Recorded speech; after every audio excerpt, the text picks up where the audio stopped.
Hello and welcome back to Borderlands 2. This is part 8, and in this part, we just found some toilet treasure. And we're gonna go turn in the Midgemong Find-A-Thon.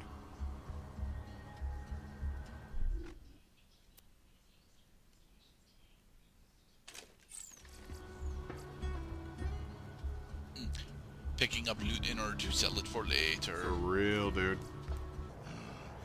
I do a lot of inventory management during this game, that's why I start cutting out most of it. Oh, hello there. Ah, what an unlikely symbiotic relationship.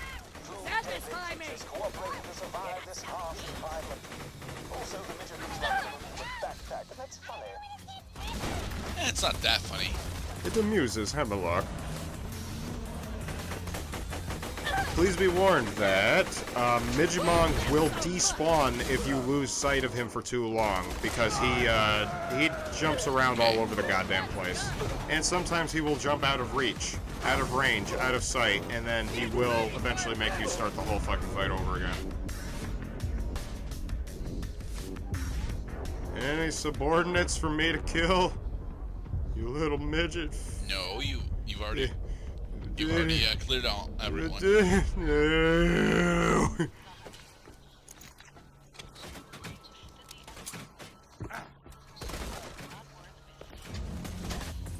That's why we're gonna keep you here with us forever and ever and ever.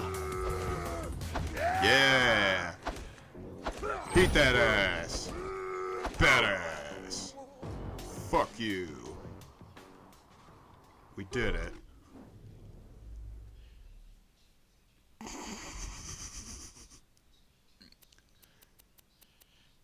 Explosive weapons. Okay, so what are we? Ooh, the thrusting injector. Are we? Okay, so we're using double pistols now instead of a pistol and a minigun. Are we using double pistols now? Oh, one of them is alright. Yeah. So we got assault. No, now we're using a pistol and minigun now. Right, because the symbol indicates, even though it looks kind of like a shotgun. No, it's actually a pistol. It's an explosive pistol. It's not too. That makes it awesome. It is an explosive pistol. Because explosives are one of the 5 elements, one of the 4 elements you can use in this game. Because you died against Minimons, this entire outpost respawned. Well, we didn't visit this portion of the outpost. Enemies that did die will stay dead, Okay.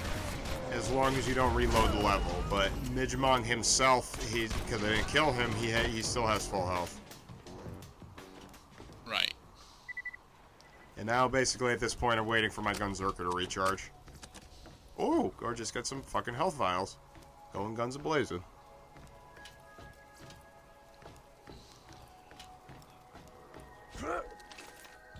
Sweet. Leave observe also. You might behoove you to get in the habit of opening all the containers before you loot them. It's more efficient that way. Only slightly. Ah, shotgun midgets are scary. Like little jack-in-the-boxes. Yeah, only because you're used to the Covenant from Halo being able to one-shot you with their shotguns.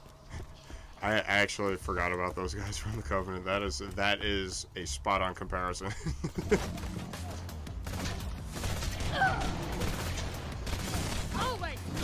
Oh, myself! My big friend! Yeah.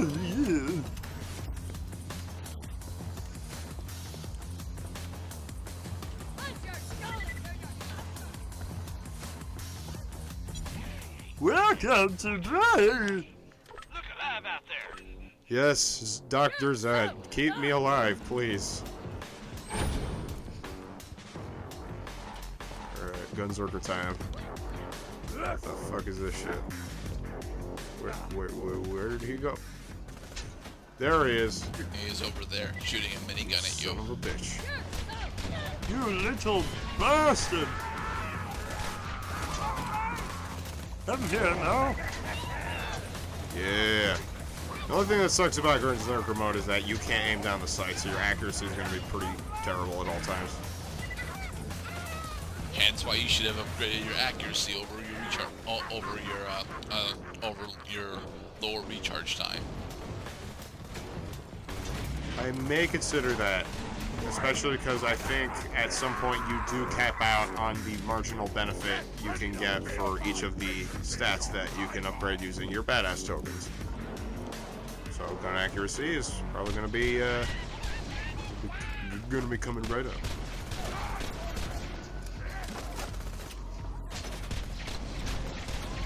Little bastard.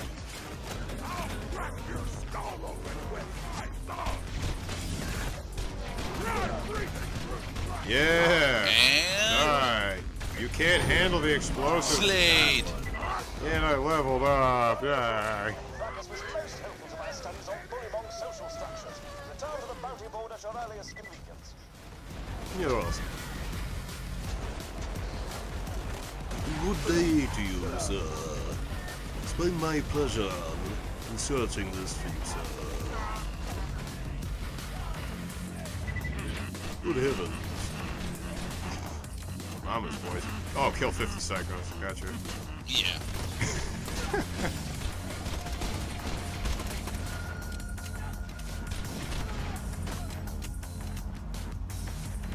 And you have a badass token to redeem. Sweet. No, that's a skill point. Yep. Oh, okay. You die. It's written on my chest. It says you die. You died, didn't you? Target home security. Ha. 16 by sets of shoddy. I like my shotties. Except I got explosives now. I like my explosive weapons. Make me feel cool. Oh, right. I'm picking them up so I can sell them. Or hang on to them like little, like money in the bank, really, because the game Hyperion can charge you for dying and reconstructing you, but it can't take away weapons, even though those weapons are worth money. Yeah, but as long as you're actually looting the cash that enemies drop and are effectively going around and picking up weapons and such, you're never gonna be really that short on money in Borderlands, at least as far as I can recall. Well, mostly because money's never an issue.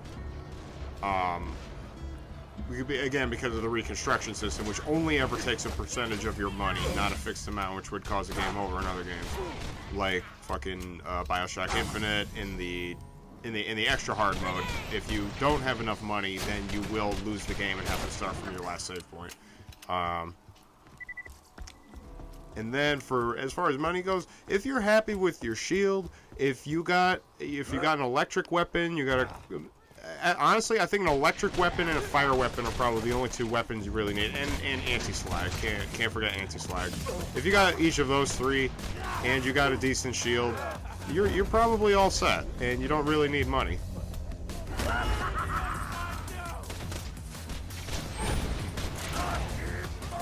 Akimbo! I thought you said that these guys were gonna stay dead. I mean, fuck, man. I love killing stuff. How can I deny the game what it wants to give me so badly?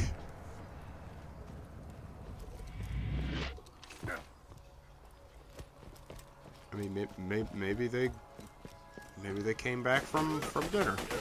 It's nighttime now. No, it was nighttime before. It's still nighttime.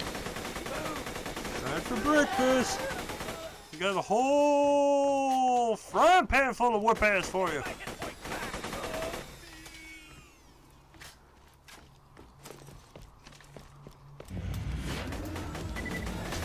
And now on to the transcontinental quarrels. Did we really need to see this particular skirmish, or are you about to die I might be. Oh yeah, I did die. I got punched in the face, bro. And now I need my vengeance. Just to show once and for all that explosive weapons are really good in this game.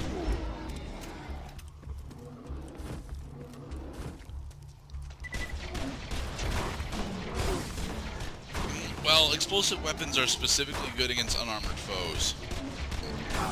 Right. And armored foes would take less damage. In armored foes, you should use corrosion because of the elemental triangle. Yeah. Learn well your trees, young warriors.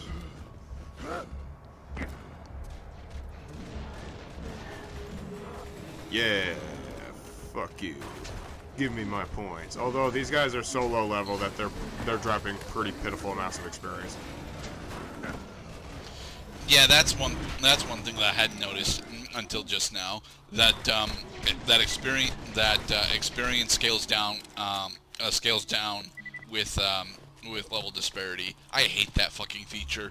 Pokemon decided to put that in Gen 5, and it fucking annoyed the hell out of me. It was a balancing issue, mind you, because one of the absolutely broken things that you could do in earlier generations was find Pokemon that had ridiculously high HP stats and just farm on them. I mean, you would get HP EVs instead of anything useful, but you would also get a shitload of experience for it.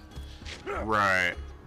Because experience value was mostly tied to their HP base stat. It wasn't actually tied to their HP base stat, but it was mostly tied to HP. It was part of the formula. It's why Pokemon such as it's why Blissey specifically has been the best Pokemon for level grinding pretty much since Gen 2. But wait, where do you find Blisseys in the game? You don't. Oh. Well, how do you...